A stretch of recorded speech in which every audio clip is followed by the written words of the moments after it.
Ассалаумағалейкум барша құрметті фотошоперлер. Бүгін біздің сабағымыз ешқандай фотошоп емес, көптен күткен KineMaster. KineMaster негізгі аталуы, бірақ та менің нұсқамда бұл KinoMaster. Ал бұл нені мен бұл уақытқа шейін бұны жақсылап шұқылап сіздерге көрсетейін дедім.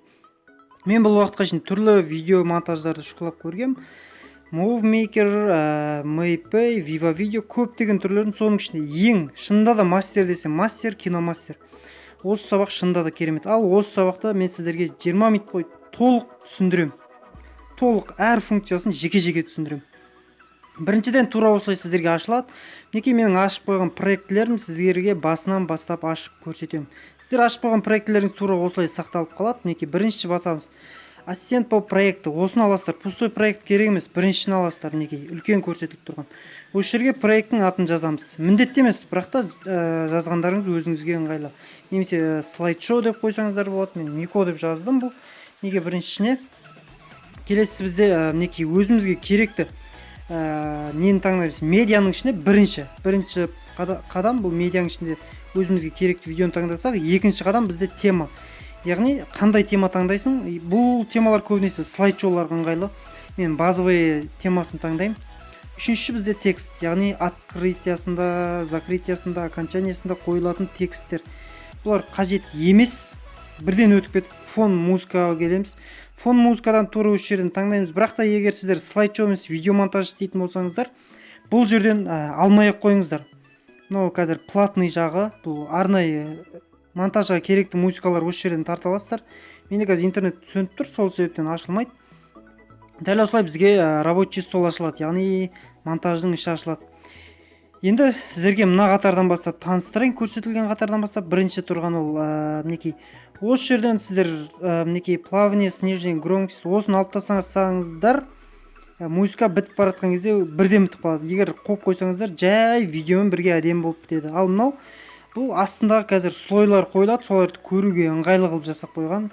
Мінекей дәл осылай ашылады. Енді сіздерге мына қатар түсіндірейін. Окей, слойдан бастаймыз. Каждыйына жеке-жеке тоқталамыз. Изображение.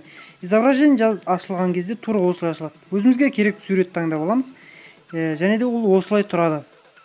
Мінекей екінші полосаға түседі. Екінші полосада бізде всегда изображение тағы да басқалар. Мінекей тарс осылай шыға салады. Енді осыға біз түрлі түсті функциялар енгіземіз шыққан кезде дейін. Бірінші функция бұл қырқу. Мінекей обрезать слева, яғни осын басқан кезде сіздер белгінің мына бетін, яғни сол жақ бетін қырқады. Тағы да назад қылып, тағы да көрсетейін. Мынасын қылсаңыз оң жақ бетін қырқады. Мінекей көрдіңіздер, каждыйын. Енді мынау разрез в точку, яғни қақ ортасынан бөледі. Ешқандай нені удалить етпейді. Жаңа бірінші көрсеткендерім олар бөледі және автоматически сол керек емес бетті өшіріп тастайды. Келесі бізде бұл керекті фото қай жерде сізге тұрған ыңғайлы, яғни ортада ма, жоғарыда ма, или жанда ма, или мына жанда ма, соны көрсетіп береді. Неке осы функциямен ары-бері жылжытсаңыздар болады. Өзінің керекті жерлері бар бұны да қолданудың. Енді бізде келесі бұл поворот, бұны білесіздер, үйретпей ақ қояйын. Келесі бізде, яғни мінекей, мынау басталады. Мінекей осы қатар екінші қатардағы мінекей 3 точка. Мінекей қазір көрсетейін сіздерге. Мінекей келе жатады, видео келе жатады, мынау тарс. Тупа осылай шыға салды. Енді осыны әдемілеп шығу үшін мына жерден біз функциялар таңдаймыз. Мінекей астында уақыты, сол уақытқа байланысты ұзартып қысқартып шығарсаңыздар болады. Мінекей жанынан немесе төбеден айналып түседі, өзіңіз қалаған бойынша қылып қоясыз. Мінекей уақытқа қойсаңыздар жай шығады, мінекей тез қылсаңыздар. Мінекей қызыл точка пайда болады. Егер сіз сол функцияны істесеңіздер, қызыл точка мінекей бірінші. Екінші этап бұл құр әшейін тұрмай, осылай мигайт етіп немесе жай не қылып тұрады. Егер осыны таңдамасаңыздар, құр әшейін бетінде тұра береді. Яғни бұны ұстап бір қойсаңыздар да болады, қоймасаңыздар да болады. Мінекей нет қылдым. Енді бітуін, яғни ең соңғы не келесі бізде мінекей эффект, яғни картинкаларға қойған суретіңізге эффект береді. Бұны аса қатты қажет емес, қолданбасаңыздар да болады. Келесі бізде форма. Мінекей масканың осылай ашсаңыздар, мінекей мен білесіздер, басында бізде басталатын логотиптерде мен қолданамын 3 бұрышты. Яғни картинканы пиксартпен қырқып жүрмей-ақ, осы жерде формалар бар. Пиксартпен қолданып жүрген кәдімгі формалар қырқылатын әдемі, солар осылай қырқылып алынады. Мына не қылсаңыздар, қыры жоқ болып кетеді. Көрдіңіздер, бұлыңғыр болып, қыры жоқ болып кетеді. Егер осыны не қылсаңыздар, қыры 4 бұрыш болып, 3 болып, өзі автоматически болып тұрып қалады. Мінекей көрдіңіздер. Дәл осы жерден мінекей төрт бұрышын аламыз, қысқартамыз. Мінекей осы жерден бұл жерден мінекей мынан мінекей көрдіңіздер, жаңа қысқарту дегеніміз осы. Мінекей бір шетіне ұстайсыздар да мінекей әдемілеп шетке қойып қойсаңыздар тура каналдың логотипі сияқты болып тұрады. Мінекей менің видеода шетте тұр, сол осы арқылы қолданылған. Мінекей келесі бұл енді күшін азайтпайды. Кәдімгі прозрачность деген бар бізде. Сол түсін азайтып тастайды. Мынау кәдімгі регулировка, яғни светокоррекция. Білесіздер, яркость көтеріп тастау, азайтып тастау. Бұл суретке аса қатты қажет емес. Екінші этап эффект. Эффект түсіндірсем, достар, бұл жерде көптеген эффекттер бар, яғни дополнительден сатып аласыздар, скачать етесіздер. Мен оны скачать еткен жоқпын, өйткені маған қажет емес.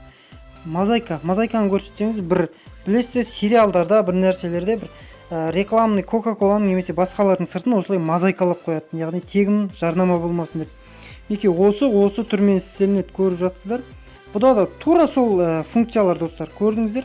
Бірінші қатардағы басталуының қалай неғылатынын, екіншісі тез неғылып тұрады. Мінекей көріп жатсыздар, фигураны әртүрлі. Мынау бізде нені үлкейтеді, яғни күн сияқты болып тұрған. Мінекей екінші қатарда бірінші тұрған күн сияқты сол үлкейтеді.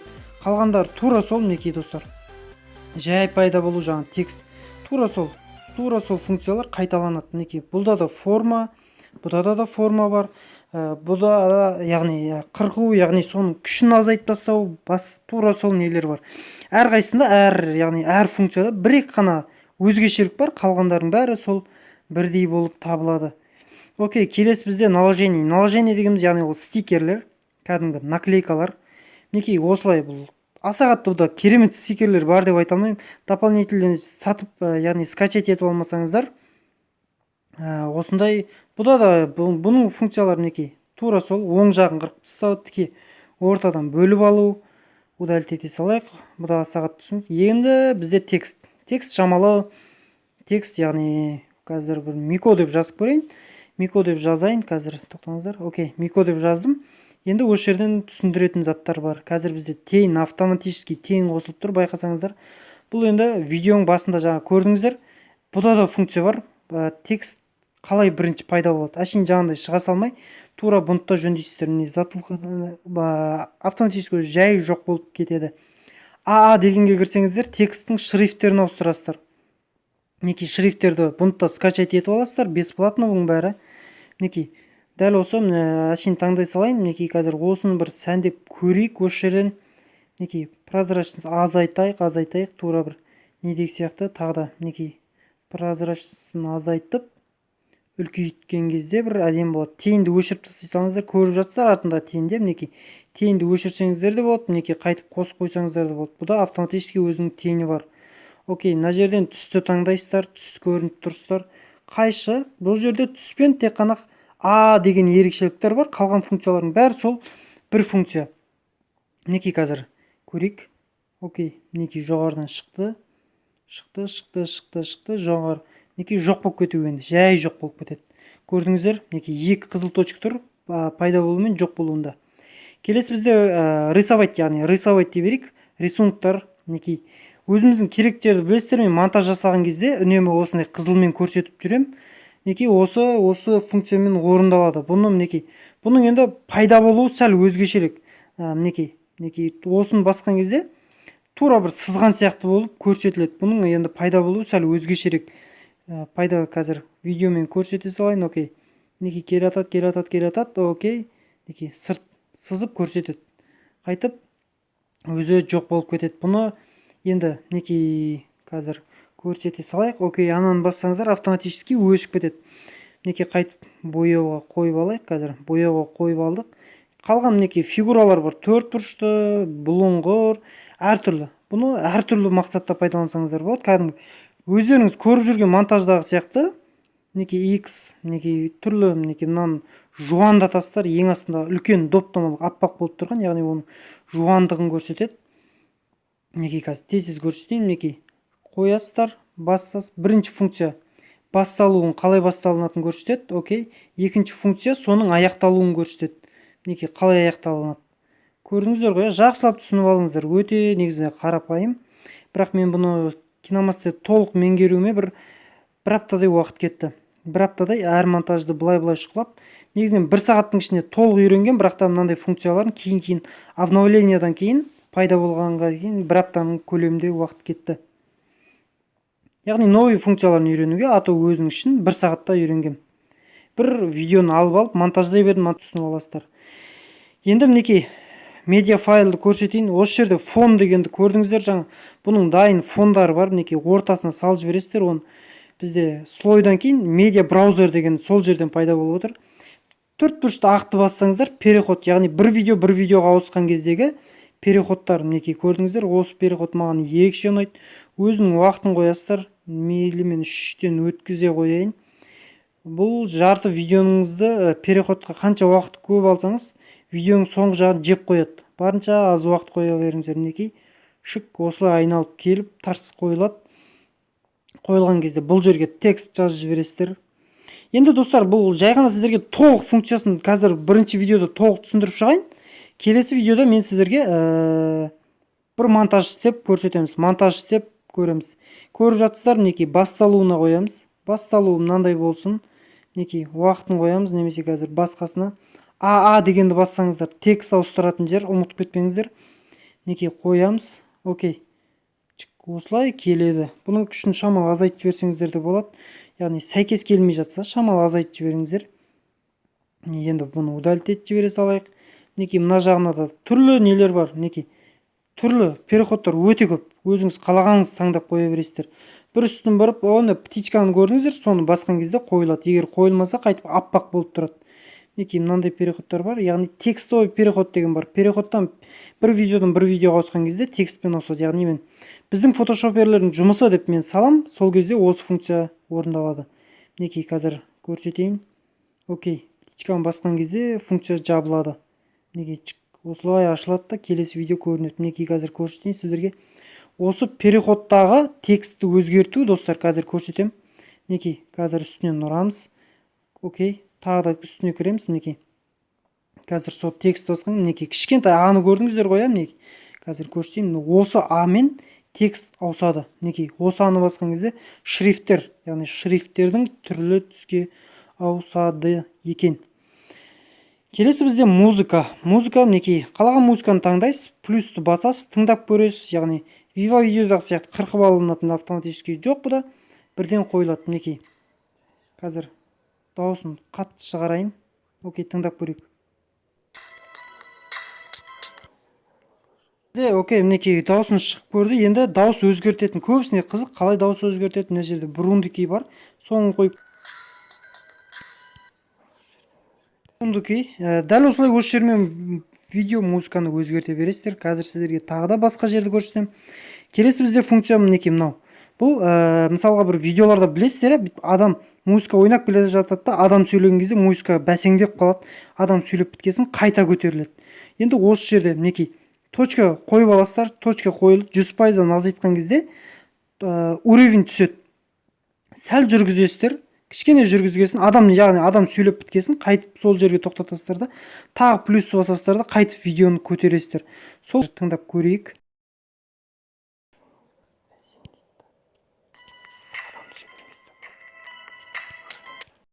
Көрдіңіздер, өте аз уақыт таңдалғасын бізге білінбей де қалды. Бұны тез істеудің бір жолы бар, достар. Бізде музыканың үстін басасыздар, қайшының аласыздар, тарс бір бөлесіздер, ортадан тағы бір рет тарс бір бөлесіздер.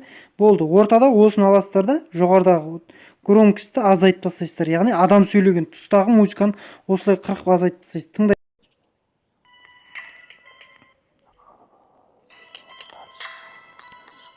Көрдіңіздер, дәл осылай осы жол әлде қайда ыңғайлы. Мінекей музыканың нелері, ол қалғандары онша ашағатқа маңызды емес. Мінекей көрдіңіздер, музыканы настройка ету осы жолмен істелінеді. Келесі бізде голос, яғни аудиозапись. Мен қазір ғана программадан шығып бастым, себебі дәл осы скрин видео кетіп жатқан кезде бізде ешқандай аудиозапись жүрмей қалды. Мінекей осыны қазір қырқу барлығы дәл сол функция. Бұны міндетті түрде дауысын көтеріп аласыздар. Аудио бізде всегда жай басылып қалады. Неге десеңіздер, программа бар.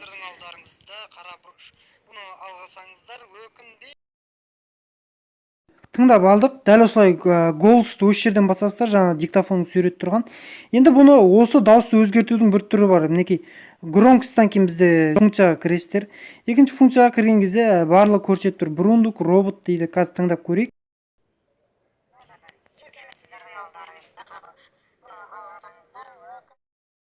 Бәрібір оригинал дауысқа жетпейді. Келесі функция достар, программасы жүйте. Осы программа барлығымызда өшік тұрады. Себебі бұл программа, яғни фонограмманың орнын атқарады. Бұны өшіп тұрған кезде даусыңыз тұп-тұнық шығады. Егер бұны қоссаңыз, айқайлап қазір тыңдатып көрсетейін. Бір ең керемет сіздердің алдарыңызда қарап көрдіңіздер. Енді осыны қазір өшіріп көрсетемін. Мінекей өшірдік. Бір ең керемет сіздердің алдарыңызда Функцияның қандай кереметтілігін, бұны всегда осылай өшік тұру керек. Бұл дауысты тұнық естіледі. Ал мынау тон деген, тонды азайтсаңыздар қазір. Бір ең керемет сіздердің алдарыңызда қара бұрыш. Бұны алсаңыздар өкінбейсіздер. Адамның дауысын тура осылай жуандатады. Көбісі қалай өзгертеді дейді, осы жолмен өзгертесіздер. Тонды плюске көтеріп тастасаңыздар, қазір дауыс жіңішкеріп кетеді. Ең керемет сіздердің алдарыңызда қара бұрыш. Достар, дауыс осылай жіңішкеріп кетеді. Осы тонмен ойнайсыздар, көрдіңіздер.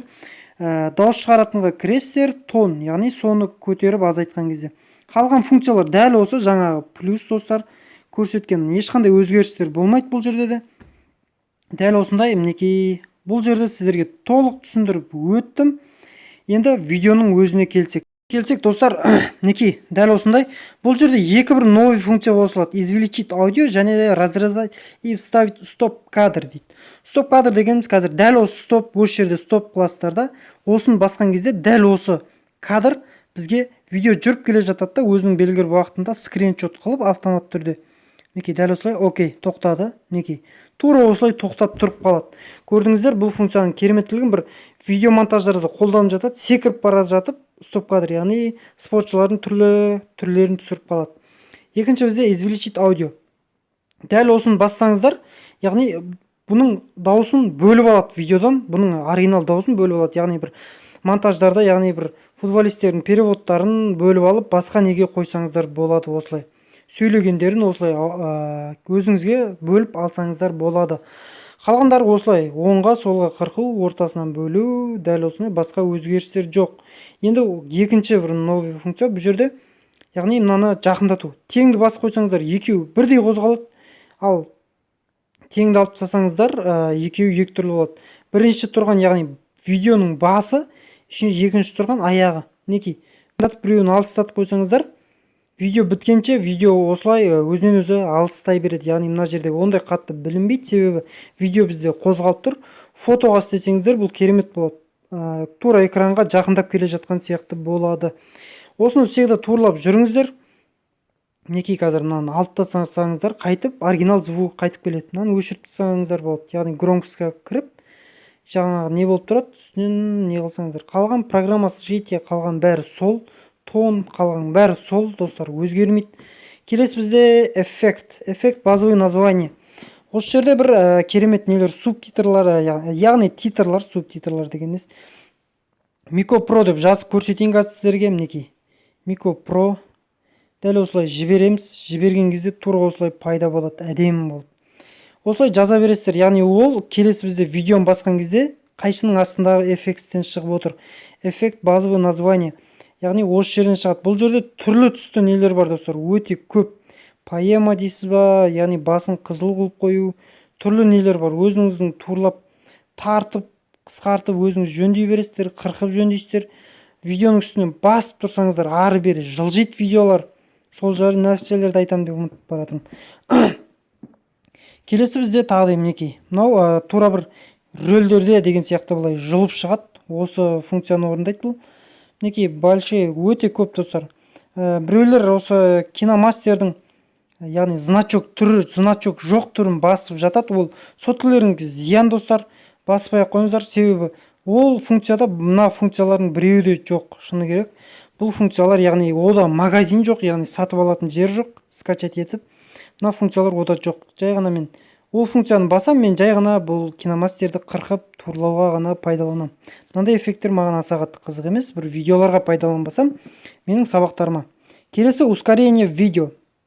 Яғни видеоны тездету және жайлату. Жай істеу. Мінекей бұның ускорениесі қазір жайға қойып қойдық. Бұның ускорениесі өте күшті емес, достар. Бір көңілім толмайтын осы функция. Жылдамдатқыш ары кетсе 1-ден 16-ға шейін, ал жай видеосы 1-ден 34-ге шейін. Ал Viva видеода, мен көбінесе Viva видеомен істеймін, Инстаграмға салған кезде. Viva видеода 1-ші скоростан 4-ші скоростқа шейін тез қимылдайды, және 1-ші скоростан -4-ге шейін жай қимылдайды. Сондай кереметтілігі бар Viva видеоның, ал бұл жерде ондай не жоқ. Қалған мінекей поворот нелер, бұны түсіндірмей қойын, эффект. Мінекей видеоға эффект береді. Бұл жердің эффекттері аса қатты керемет емес, сапасын бұзып тастайды. Көбінесе алмаймын бұның эффекттерін, көбінесе мына жерден ручной турлаймын. Мінекей көрдіңіздер, яркості көбейтем, контрастты азайтам или көбейтем. Сол кезде бір киношный эффект әдемі шығады. Насыщаемыз, білесіздер, қызартып, яғни түрлі светтерді толтыру. Қайтып орнына қойып қоя салайық, себебі видеоның качествосы құрып кетуі мүмкін. Окей, келесі бізде мінекей. Мынау бұны көрсеттім, тоқтаңыздар, мінекей. Соңғысы мінекей. Бұл тура сол жаңа видеода тура сол видеоның өзінен істеу бұл. Яғни аудио бәлеветерін бөлмей-ақ видеоның дәл өзінен точка қойып. Мынау білесіздер, яғни видеоның дауысын өзгерту бұл да. Мынау ломо. Ломо деген функцияны білесіздер, бізде эффектісінің ішінде ломо деген бар. Ломоны видеоның ек жағынан қараңғы қылып қою. Бұл эффектті де өзінше бір қолданылатын жерлер бар. Аса қатты қолданбайды екенмін. Мінекей, осыны басқан кезде ек жағы қараңғы. Винетка дейді, ломо дейді, түрлі аттары бар бұның. Мінекей, көріп жатсыздар. Бізде монтажда керекті екі нәрсе осы қырқу. Қырқу функциясы обрезать осы жермен. Оқтай менің памятім толып жатыр. Қырқу функциясымен және де мынау функция мінекей. Екінші, осының қасында тұрған мінекей екінші функция бізге керегі. Осы екеуін жақсылап меңгеріп алсаңыздар, қалғандары өте оңай. Қырқу өте ыңғайлы қылып қойған. Басасыздар, оң жақ керек емес пе, оң жақты автоматты түрде қырқады, еще оң жақты өзі автоматты түрде өшіреді. Мінекей, видеоның дәл осылай ішін полный функциясын сіздерге түсіндірдім. Енді сохранить ету, жаңа көріп үлгерсеңіздер, сохранить етеміз. Енді видеоны сохранить ету. Жоғарыда үш нүктені қараңыздар, сол жерден изменить скорость. Изменить скорость осын білмеймін, до конца түсіріп тастаған кезде мегабайт азаяды. Мегабайт азайған дұрыс, бірақ та качествосы аса қатты өзгермейді, қорықпаңыздар одан. Бас средний качествомен сақтамасаңыздар болады, средний качество сапасын бұзып жібереді. Бірінші хай осымен сақтай беріңіздер. Осылай дәрі осылай кетеді. Видео соңында достар сіздерге айта кетейін, Дамир Шарифханның каналына және ВК группасына тіркеліңіздер. Өте көп видеолар салынып жатыр бұл жерге. Көбінесе AZ және баланың түрлі қызықтары, яғни 91-ның 5 жігітіне арналған түрлі қызықты видеолар, және алдағы уақытта түрлі қызықты тапсырмалар мен лайфхактар шығады. Каналына тіркеліңіздер, ссылканы астына қалдырам.